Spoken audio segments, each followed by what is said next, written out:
Oh man, my uncle works at Nintendo, guys. My uncle works at Nintendo. You know that one dude, that one guy or gal at your school that says their family member works for a certain game company to try to bullshit you out of certain things? Well, they made a game about that. Now, it's a horror kind of game, text horror adventure, so don't expect any kind of flashy stuff popping at you, but it is going to have a pretty chilling storyline as far as I've heard. It says the game does make extensive use of sound, play with headphones for the best experience. Occasionally, it may take control of your browser. It is not optimized for mobile. For content and trigger warnings, click here. Well, what the hell is going to trigger me? It does not make use of screamers or jump scares. Oh, that's great. Sound effects are used for tension and atmosphere. Some playthroughs may counter plot points concerning a possible suicide.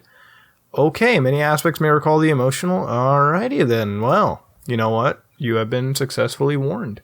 Now, the uncle who works for Nintendo. Let's click on that.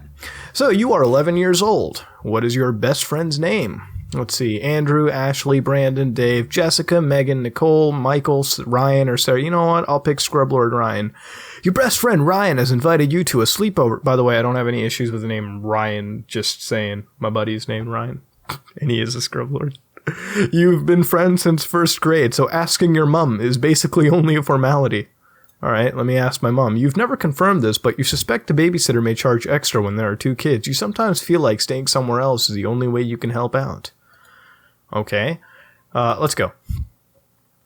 On Friday night, you're home for only a few hours, long enough to pack, get in a fight with your younger sister, pack some more, and watch some TV. At 6 sharp, you're standing on the sidewalk outside Ryan's house while your mom idles in her car nearby. She leans out to the window next to you. You behave yourself, okay? She says, as always. I'll be at work, but if anything happens, you call me. Yes, Mom, or yes, Mom. Now, I understand the difference between both choices. I guess I'll sigh and do it because it's more like a kid, right?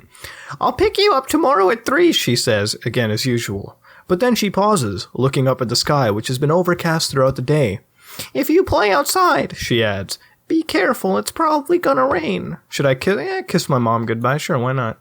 As you part, your mom drives down the street, disappearing around the corner. You turn back to Ryan's house. The lights inside are glowing warmly. You can see Ryan waving at you from his bedroom on the 2nd floor. Well, I don't see him fucking waving, so that's a goddamn lie. Head inside. And it's raining. It is 6 p.m. Alright, let's see what fucking happens from here. Ryan's mom meets you just inside. Hello, she says. Dinner will be ready in just a few minutes. I'm thinking Ryan's mom is I don't know where I was going with that. What is Ryan's mom? Maybe she's a fucking Satanist or something. Maybe she's the uncle that works for Nintendo. I don't know. But you can also drop stuff off in the den. You and Ryan are camping out there tonight. We're camping out in the fucking rain? Okay, thank you. Nod and go to the den. Or should I say, oh no, cool, because, I'm a fucking 90s kid, right? So cool. Yeah, radical. You drop your sleeping and overnight bags in the corner of the den and then pause to take a look around. Behind the couch, a grandfather clock is ticking softly. Through a set of patio doors on the far side of the room, you can see the sky is just as gray as it was when your mum left.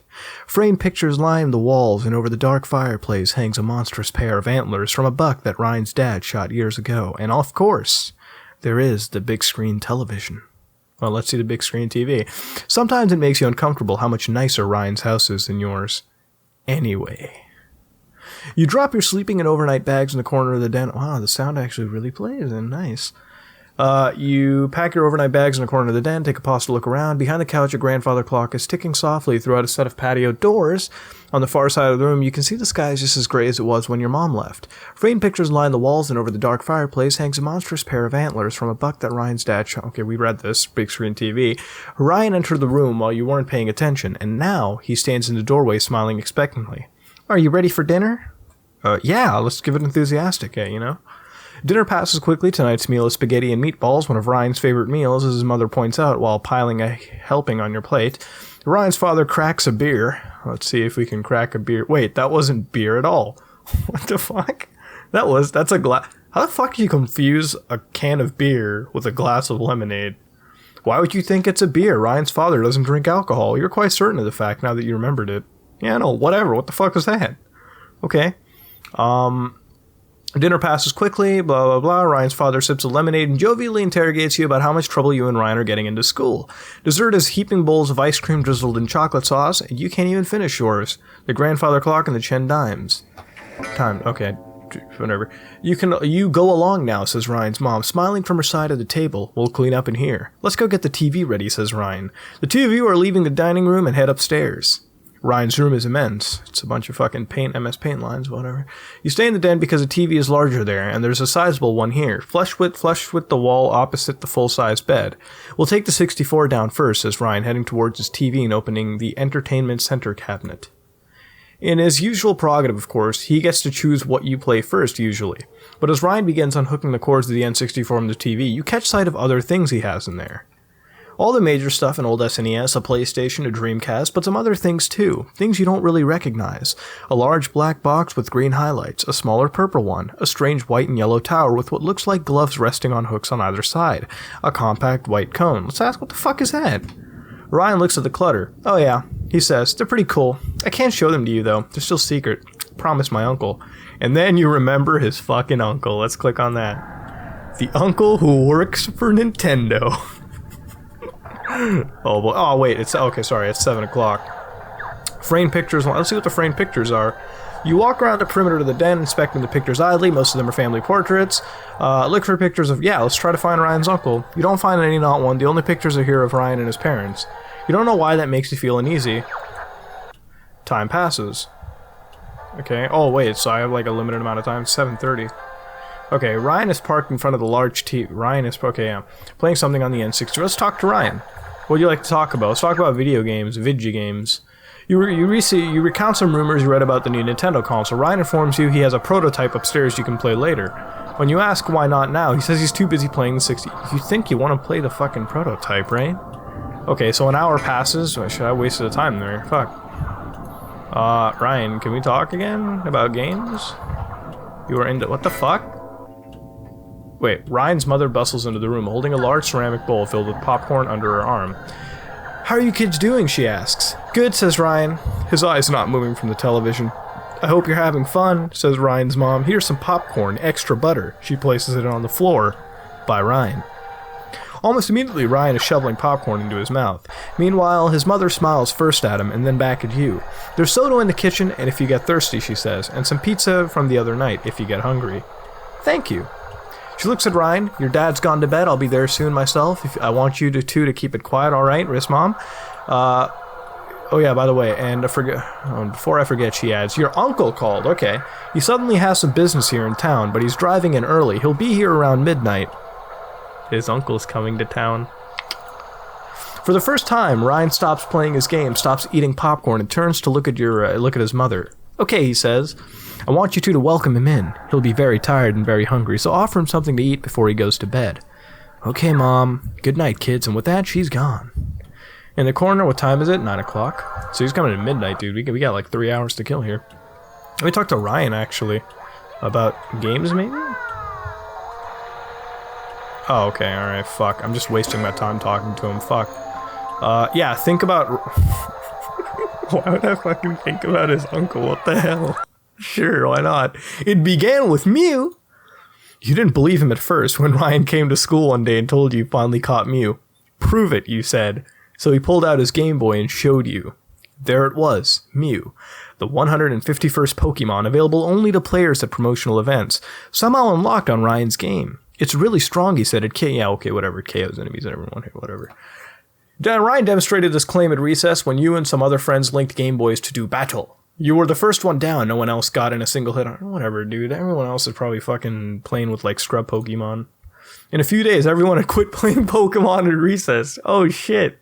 Dude, poor kid. Alright. Oh, my uncle got a job at Nintendo. You were walking home together past one. What is with all these other things, like construction crews? They were in a storm, blah, blah, blah. Okay, bad storm. Ryan still lived next door to you at the time. This couldn't have been too long ago. When did Ryan move? Okay. He also got me this new Game Boy, said Ryan, pulling it out of his pocket.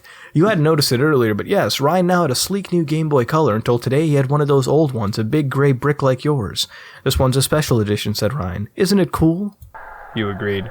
You snap out of your reflections. Alright, wait, let's ask him about his uncle's visit, dude. So, why is your uncle coming? Yeah. Ryan shrugs business. But I thought he worked for Nintendo. He does. says Ryan, frowning but not looking away from the TV screen. He's really important there. Does Nintendo have a... Wait, what does he do over there? Yeah. Ryan pauses the game and turns toward you, visibly agitated. How should I know? I don't work for them. Right now he's not quite yelling, but you think if you keep pressing the subject, he might. I'm not sure I believe. Yeah, you know what? I think you're full of shit. Ryan takes a moment to respond, as if he is not quite sure he heard you correctly.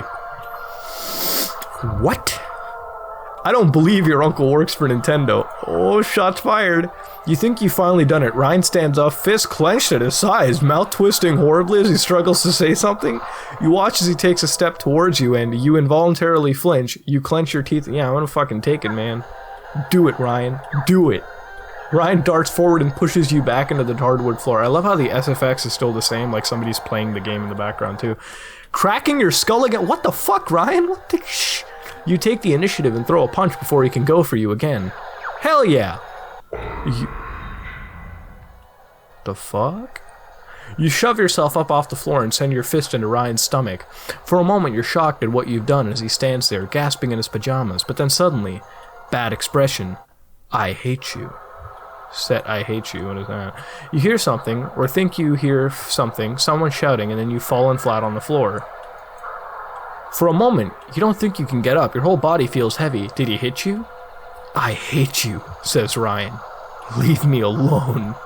You finally managed to sit up as you turn. Holy shit, Ryan got pissed. We called him out on his shit, dude. Oh, we'll find out at midnight. When is it? It's 10:30. Okay, we're getting there. Remember your own Mew? Sure. You got your own Mew, eventually. Another friend had a Game Shark, which you borrowed one day. You spent the entire night unlocking every Pokemon you couldn't obtain in your copy of the game or hadn't yet traded for, including Mew.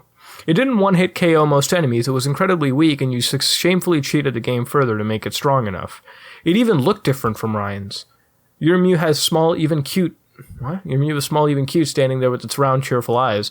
But when Ryan had wiped out everyone at school, it had a complete different, compact, snarling fears. This is like a fucking creepypasta. It didn't one-hit KO. You asked him why. What, he said. That had been here. Ryan moved by then? Okay, whatever, this is weird. And then, oh, that thing. It had been a while since anyone talked about Pokemon. Well, my uncle got me a special edition Mew, first of all. Okay. He said, smirking a little, but not looking away from the PlayStation game he was playing. That's why mine looked different. Second of all, mine can one-hit KO because it's the real Mew. I'm totally not full of shit. You asked what he meant by that. Just what I said, Ryan replied. You cheated. You got a fake Mew. So of course there'd be problems, glitches, and junk. You feel your cheeks redden. But not me, Ryan said again. I got the real Mew, and only me. My brother was so jealous. God, Ryan, you're one pretentious bastard. Ryan's brother? What about him? Why does remember that comment make you feel uneasy? You snap out of your reflections. Your clock chimes. Oh wait, what time is it now? Oh, 1 hour left. Let's watch Ryan. Let's talk to Ryan again. Let's start talking. Ask if Ryan thinks the storm will be as bad as the last one. Okay, sure, why not? I don't like the sound of the wind. You remember that storm we had that tore down all the trees? You know, let's just ask him a basic question. Ryan snorts without looking at you. Whatever, he says. Baby. You fall silent.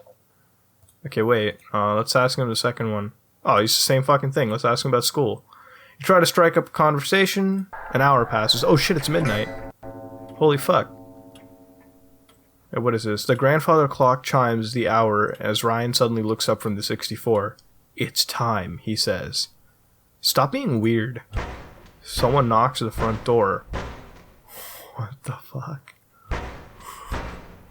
That's him, says Ryan, standing up. I should let him in. You realize you could follow, but a part of you really feels like being scarce for a bit. The knocking continues persistently as you follow Ryan to the front of the house. Outside the pebbled glass of the window, you can see a tall, dark shadow. Ryan goes to the door, undoes a deadbolt, and cracks it open.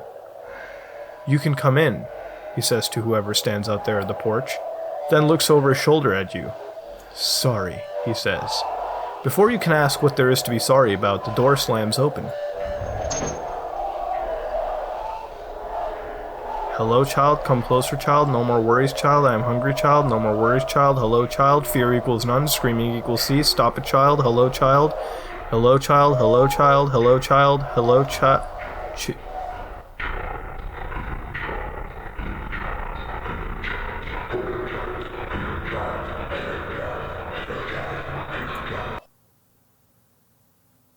The Uncle Who Works for Nintendo.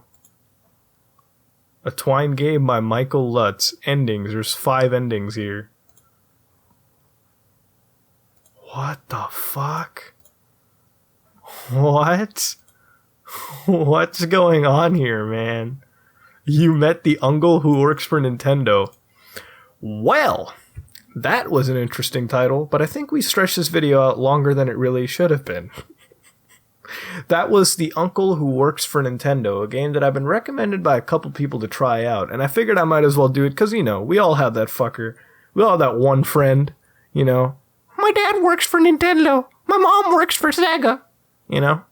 And this game accurately describes that fucking person. Mine is Zalgo. I really don't know how Zalgo came into play, but I am legitimately spooked.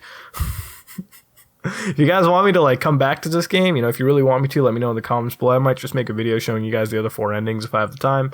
That being said, that was The Uncle Who Works for Nintendo. Turned out to be Zalgo. It's kind of an interesting game. I recommend you all kind of try it out. It does this really cool stuff with the audio, which actually puts you in the mood of playing for it. And the story, you know, is genuinely interesting. And as far as I can tell from the rating here, a lot of people seem to like it. That being said, that was The Uncle Who Works for Nintendo, and by the way, I have some secret, you know, news for you guys. I actually wanted to see what that console was they were talking about, the prototype, but anyways, I have some secret news. Sega is making a new console, don't worry, my fairy godmother is working for Sega. That being said, this is me, Mudahar. If you like what you saw, please like, comment, and subscribe. Dislike if you dislike, and I have a bump in my hat. What the fuck? I am out.